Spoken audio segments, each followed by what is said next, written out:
ఎటువంటి కొడుకు పుడితే తండ్రి సంతోషిస్తాడో అటువంటి కొడుకుని హేరంబుడు అంటారు.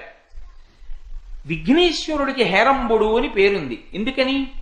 తండ్రికి అన్నిటికన్నా గొప్ప కోరిక ఏమిటంటే కొడుకుతో కలిసి ఉండాలి అని కోరుకుంటాట. తండ్రికి అది గొప్ప సౌఖ్యం.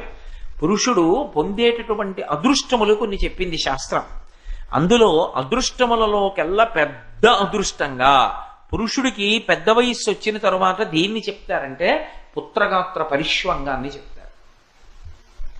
కొడుకుని ముట్టుకోవడం, కొడుకుని కౌగిలించుకోవడం, కొడుకుతో కలిసి కూర్చోవడం, నాన్నగారండి అని వచ్చి కొడుకు ఓసారి కాళ్ళు పట్టి వెళ్ళడం, తండ్రి కొడుకు ఒకే ఆచ్ఛాదన కింద పడుకోవడం, అంటే ఒకే ఇంట్లో ఆయన ఆ గదిలో పడుకుంటాడు, ఈయన ఈ గదిలో పడుకుంటాడు. రోజు కొడుకు వంక చూసి కొడుకుని ముట్టుకుని కొడుకు తనని ముట్టుకుంటుంటేట తండ్రి ఆయుర్దాయం పెరుగుతుంది.